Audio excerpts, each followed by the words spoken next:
Good evening, everyone. Wherever you are tuning from, warm welcome from my end, and wishing you all the best.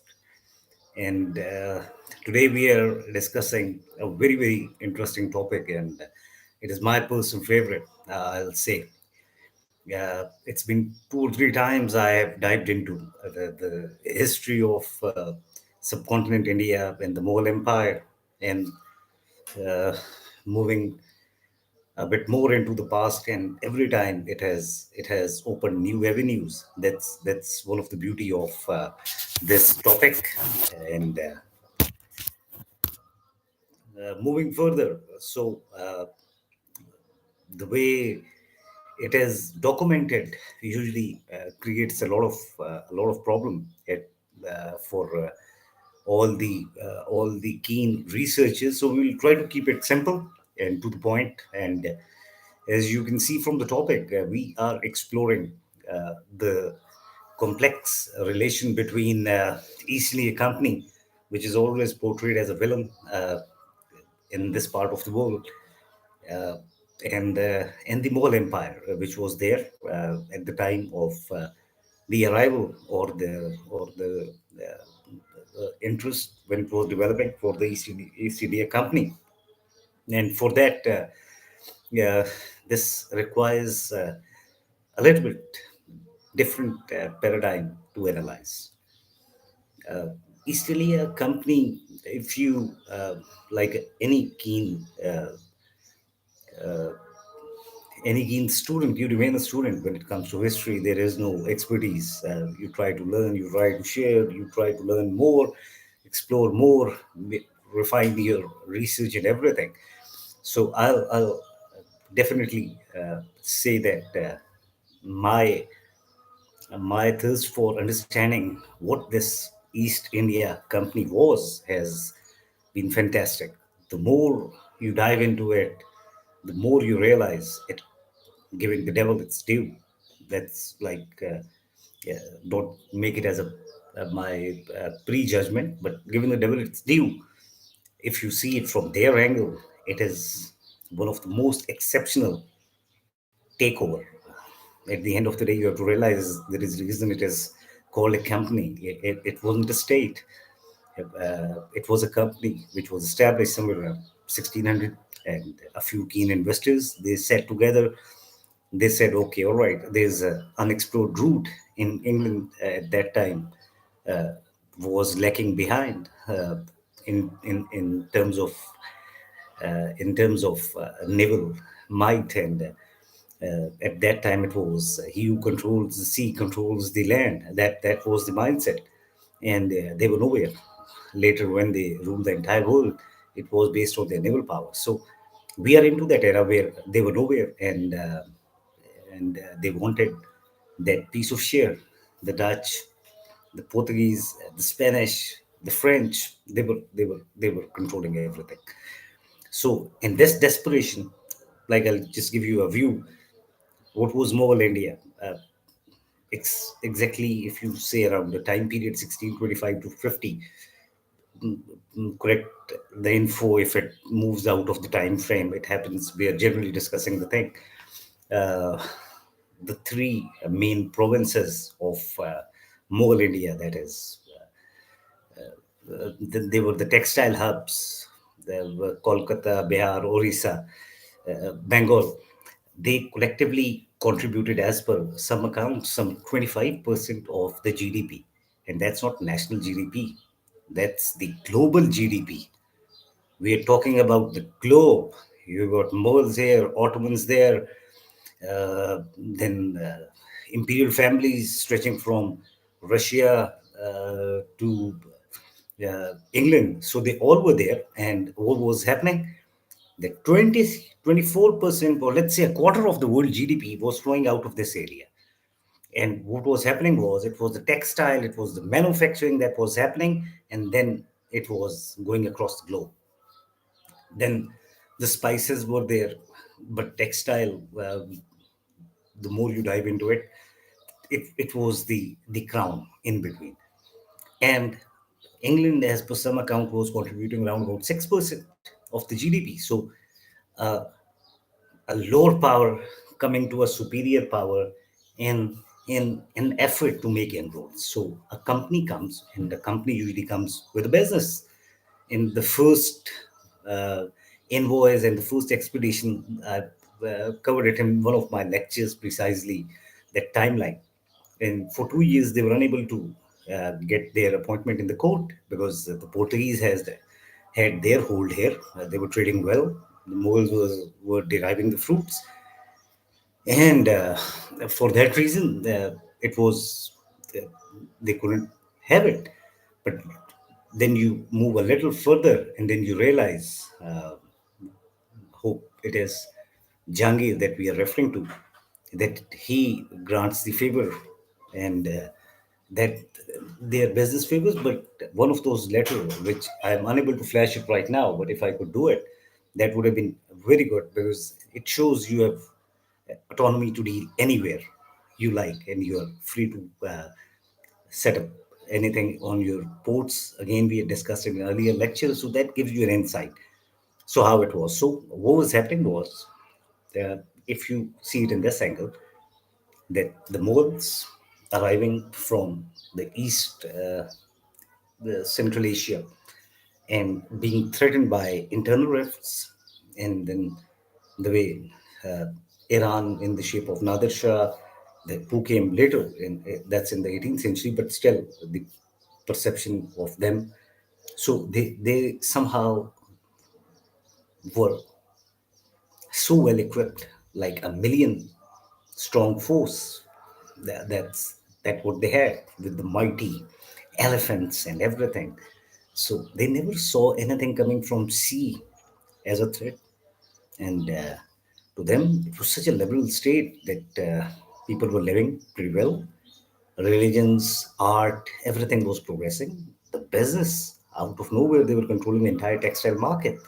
So they were never of the view that something going to come from that side. And when a company came to do business, it was just a company which cannot topple, or which cannot threat the empire, which was the mightiest. So that's the feeling that you get out of it. Anyhow, getting back to the point, if you pass through that time, you realize their arrival, their setting up of their places, and another aspect is the Mughal navy. Very, very, very rarely it has been, uh, mm, uh, it has been discussed, but they had a very good naval power. There are a lot of episode in 1690, 1695, especially, where the Mughal Empire, I believe it's the Gujarat area, that coastline, and they were one between fights between Mughals and them, and it was happening.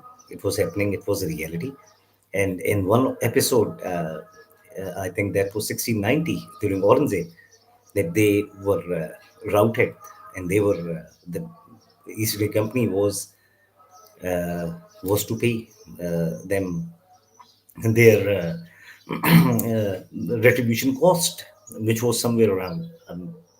No, there can be a misquoting, but I'll just give you a slight idea. Somewhere around 1 lakh uh, currency coins, somewhere like this. And in 1695, the pride of the Mughal navy, one of their mightiest ship, which was taking the pilgrims from this region to the Holy Land, Saudi Arabia, along with all the wealths that they used to carry with them. So it got, there was a pirate episode by the East Indian Company, and somewhere around 450,000 pounds of that time was taken, along with some valuable guests, which were definitely from the royal family.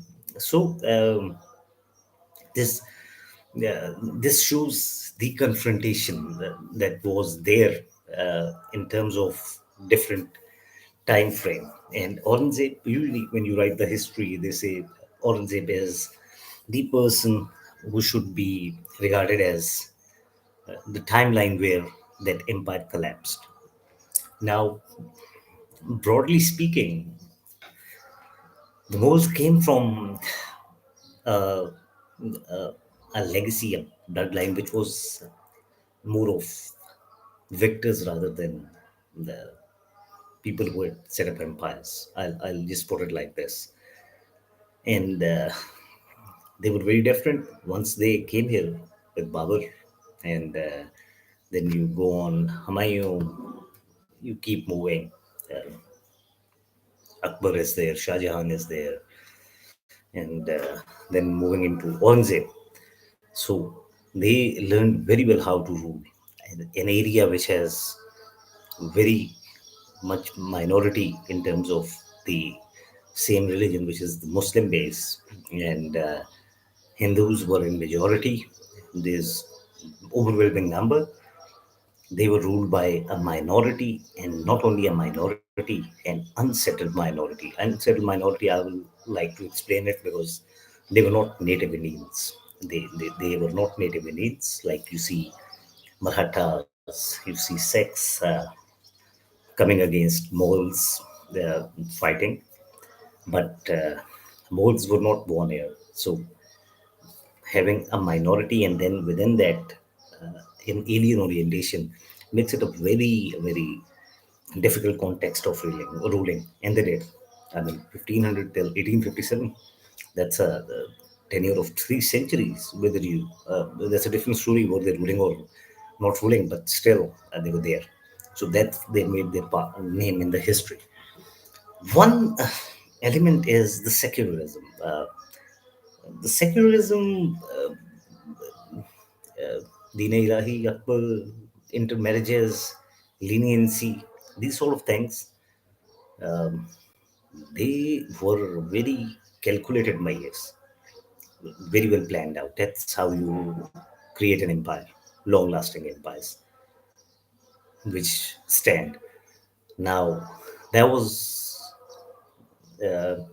towards Aurangzeb, things start shifting, and that revival of the identity, Islamism, basically draws a wedge between Islamism and the other segment, which is the Hindus in terms of majority. So that peaceful living context being ruled by a minority within a minority, and then being singled out like as per accounts, there was a time when temples were distorted with, or there was a research in the sentiments. So that put them in the very deep problems. And I'll say the decline is the deviation from secular. I won't go into that context, the revival of Islam, because there is nothing as revival of Islam associated to this. It was again the way they rule it,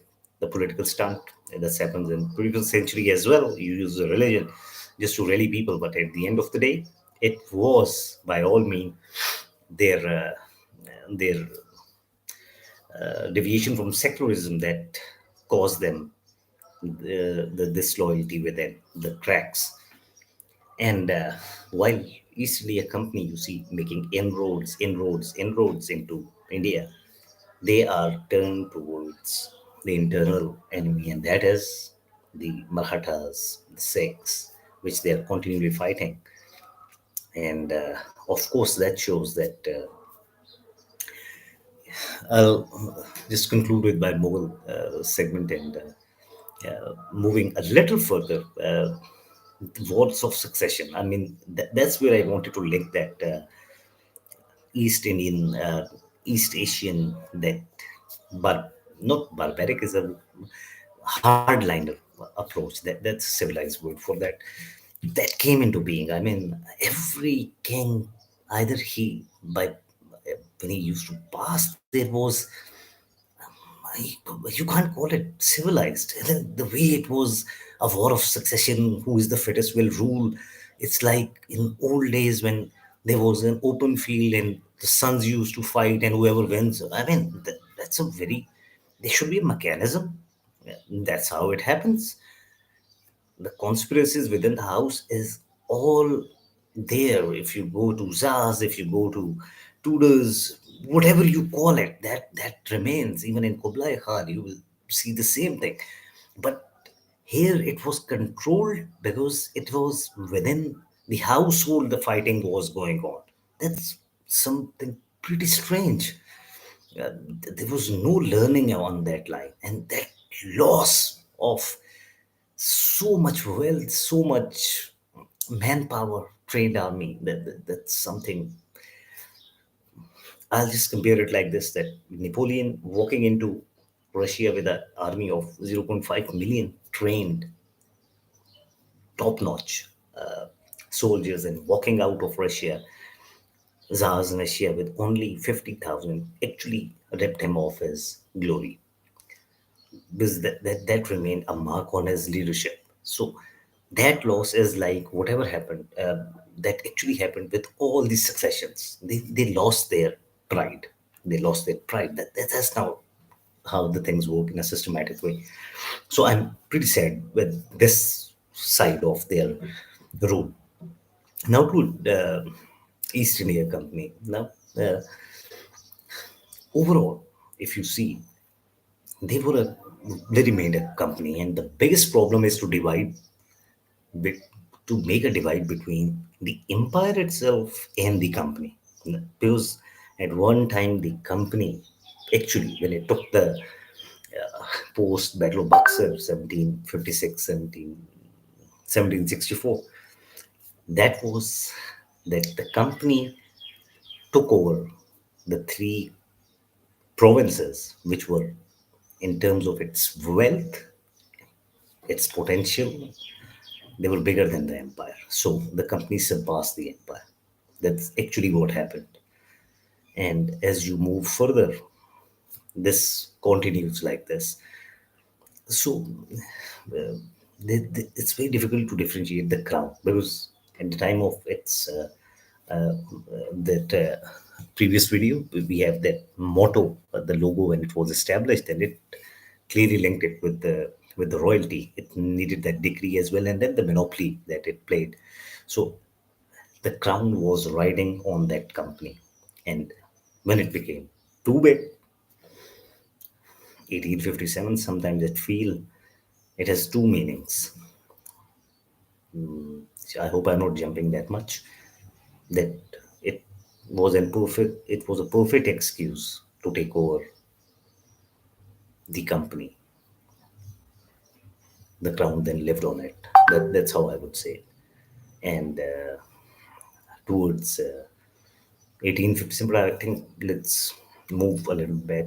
So company was primarily playing a role very differently, in a manner to keep it as a free flowing market for its goods. And it was for that reason supporting that equilibrium. Wherever you go, in Bengal, they fight with Sirajuddaulah, they win it, and then they install Mir Jafar. And the context is to keep everything flowing in terms of their revenue. So they are absolutely a company, an MNC, which is keeping everything stable. And this gives rise to a question that, was Mughal India post Jahangir? Uh, Aurangzeb is there as well, but post Jahangir, or let's say Aurangzeb, was living on a stipend given by stipend, or it was living on steroids given by the EIC. And I'm on a very firm belief that that's the case. They were actually living because EIC was using them as the ceremonial maintenance of the equilibrium, the orientation, the local, not direct route, that ended in 1857. So a very complex case by all means. But anyhow, that's how it goes, and that's what I'll just hit Battle Classy. Sirajuddaulah, he was in individually, if you see, he will be like anything, brave, more than. But that confrontation, If you go deep into it, the war has no ethics, but the ethics were maintained there. I'll be very clear with you at Plassey. It was actually a very civilized confrontation. As a Nawab of Bengal, he was controlling 50,000 troops and some 50 French troops, the specialized. I believe it was the artillery. Yeah, and Robert Clive, the Clive of India, he came with 5,000, somewhere around 5,000. Out of that, 30% would be the Britishers, and the rest were the sepoys, the local. And through exploiting that gap, knowing well that he can never beat them numerically, in a diplomatic manner, he isolated his army, Siraj's army, that up to 45,000 troops that day never went to war. So it was 5,000 against 5,000. And then during that battle, it's a tragedy.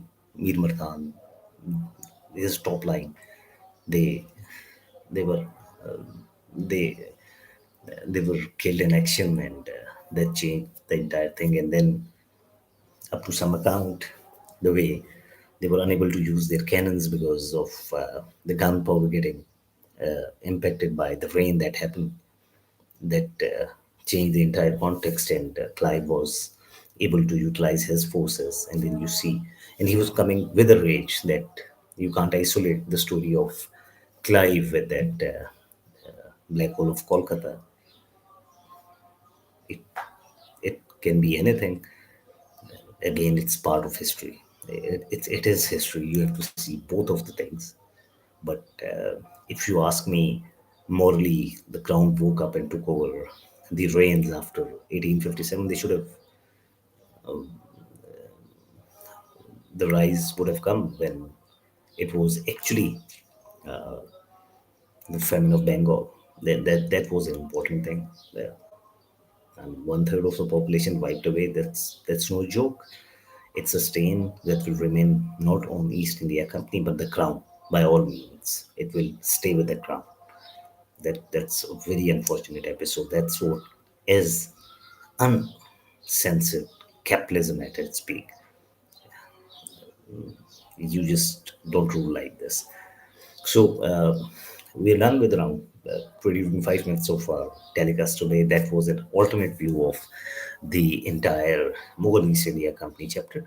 So let's meet again. We'll discuss other aspects as we move forward. That will be primarily covering a few more episodes of our Mughal subcontinent season, and then we will move toward other aspects of the modern history and notable things. Thank you very much. It was a pleasure. Look after yourself, and we will be linking together. Thank you.